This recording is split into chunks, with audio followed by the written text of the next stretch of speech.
Hello my dear students, आज हम बात करने वाले हैं geometrical meaning of gradient. Gradient का ज्योमेट्रिकल मीनिंग क्या होता है। सबसे पहले हम देखते हैं कि ग्रेडियंट फाई करके हमको मिलता क्या है। अगर हम किसी फंक्शन फाई, फाई क्या है यहाँ पर, फाई है एक स्केलर फंक्शन, ठीक है, एक स्केलर फंक्शन जिसका कोई डायरेक्शन नहीं होता है। अब ये जो स्केलर फंक्शन होता है, जब हम इसे प्लॉट करते हैं 3D में, जैसे हमारे पास में एक्स एक्सिस, वाई एक्सिस और जेड एक्सिस, ये हमारे पास एक्स एक्सिस है, ये वाई एक्सिस है और ये जेड एक्सिस है। जब हम इस स्केलर फंक्शन को प्लॉट करेंगे 3D में तो हमें एक सरफेस मिलेगा, एक सरफेस मिलेगा जिसे हम कहेंगे स्केलर सरफेस। क्या कहेंगे? Scalar surface.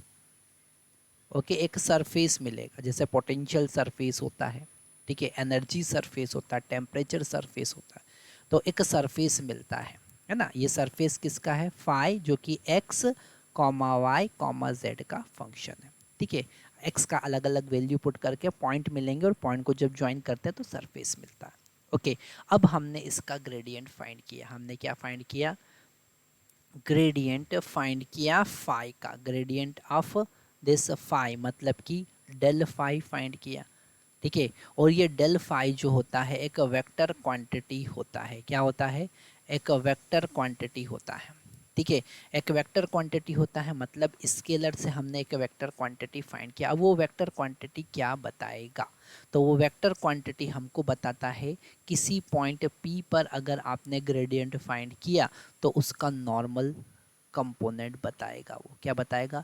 एक वेक्टर बताएगा n cap which is normal to the surface. उस सरफेस के क्या होगा? वो नॉर्मल होगा। तो ग्रेडियंट फाई हम लिख सकते हैं, grad phi that is equal to del phi is equal to n vector, okay, a vector, a vector normal to the normal to the surface, okay, normal to the surface phi, ठीक है। तो हमको एक normal vector पता चलेगा अगर हम इस एन के एन वेक्टर की हेल्प से हम एन कैप फाइंड करते हैं। जो मैक्सिमम टाइम हमें फाइंड करना होगा तो वो होगा n cap divided by modulus of this n vector, okay, उसके मॉड्यूलस से डिवाइड कर देंगे तो it is the unit vector, it is the unit vector normal to the normal to the surface phi। ये क्या बताएगा? उस फाई सरफेस के परपेंडिकुलर हमको एक वेक्टर, यूनिट वेक्टर बताता है। तो हमने यहाँ पर ये सीखा कि अगर हम किसी स्केलर फंक्शन का ग्रेडियंट फाइंड करते हैं तो हमको क्या मिलता है, क्या मिलता है। ओके, तो हमको एक यूनिट वेक्टर मिलता है, एक वेक्टर मिलता है जो सरफेस के परपेंडिकुलर होगा, ठीक है। ये जो डायरेक्शन हमको मिलेगी which is perpendicular to the surface phi is the direction in which, ठीक है, this gradient phi is shows the direction, is the is in the direction in which phi increases with a maximum rate, okay, phi increases with a maximum rate, maximum rate, okay. तो अगर आपसे वो direction पूछे जिस direction में phi maximum rate से increase होगा तो वो होगा ग्रेडियंट फाई का direction. It is the direction in which phi increases with maximum rate. So this few point are very important regarding this gradient. First point is that gradient, with the help of gradient we can find this gradient is the direction which is perpendicular, which is normal to the phi surface, उस scalar function की surface के वो perpendicular vector होता है।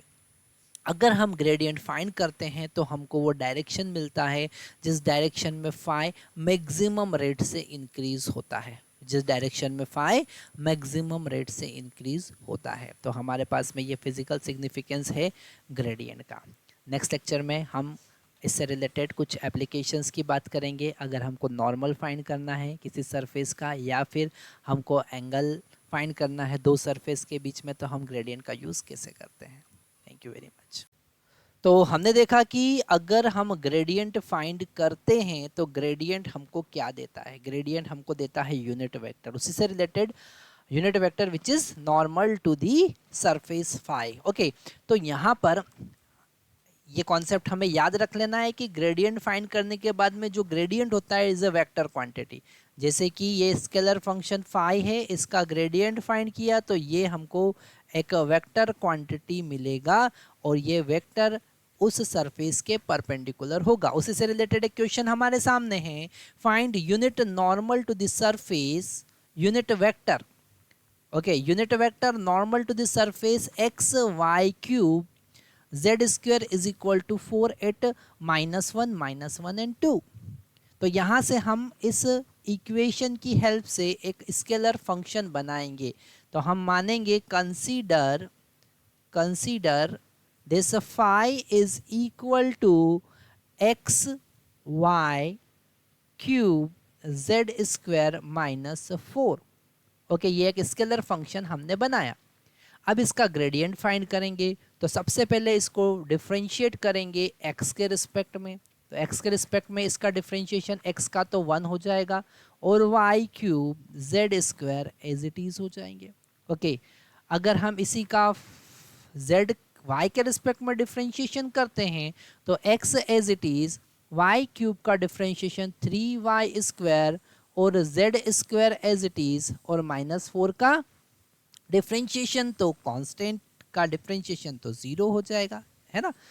अगर हम इसी का z के रिस्पेक्ट में डिफरेंशिएशन फाइंड करते हैं, इसे तो हमको यहाँ पर नहीं लिखना है, इसको यहाँ लिखेंगे। अगर हम del phi by del z find करते हैं तो z के रिस्पेक्ट में इसका differentiation x as it is, y cube as it is, z square that is 2z।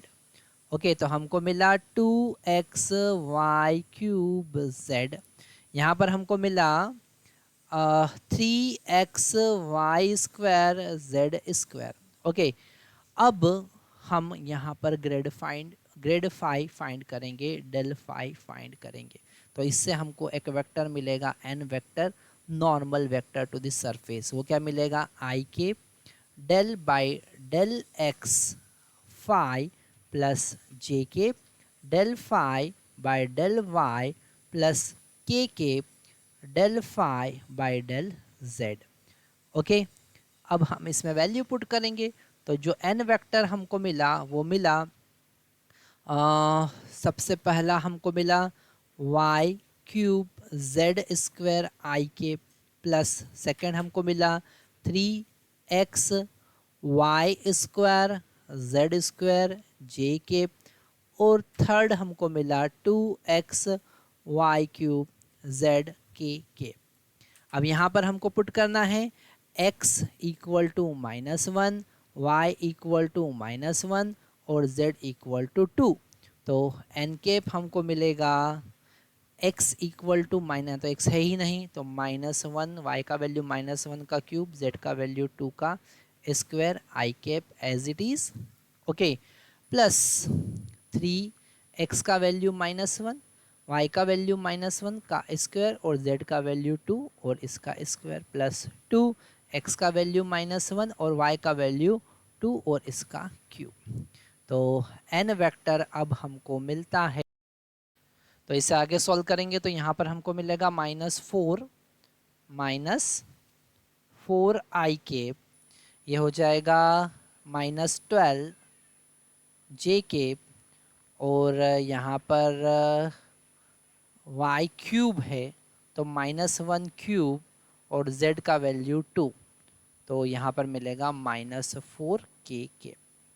Okay, अब हमें इसका यूनिट वेक्टर फाइंड करना है, तो यूनिट वेक्टर होगा दिस वेक्टर डिवाइडेड बाय इसके मैग्नीट्यूड से डिवाइड करना है। तो यहाँ पर हमको वेक्टर मिला -4 आई के, -12 जे के, -4 के, ठीक है, डिवाइडेड बाय इसका -4 का स्क्वायर प्लस -12 का स्क्वायर प्लस -4 का स्क्वायर, ओके, और इसका रूट।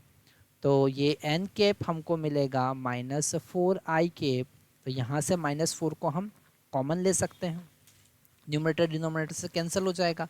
तो यहाँ मिलेगा -i cap plus 3j cap plus k cap, okay, divided by, यहाँ पर 4 कॉमन आ गया तो यहाँ बचा 1, यहाँ बचा 3 तो 9 हो जाएगा, और ये हो जाएगा 1, तो 9 2 11। तो n कैप हमको मिला -i cap plus 3j cap plus 4k cap divided by √11। So this is our answer. ठीक है, तो माय डियर स्टूडेंट्स, अभी हमने सीखा क्या? हमने क्या सीखा भैया? हमने सीखा कि हम, जस्ट अ मिनट, हम कलर चेंज कर लेते हैं यहाँ पर। अच्छा, तो हैंग हो गया है। ठीक है, हैंग हो गया तो क्या कर सकते हैं। थोड़ा सा इसको फिर से हम एक बार ट्राई कर लेते हैं। हैंग થઈ ગયો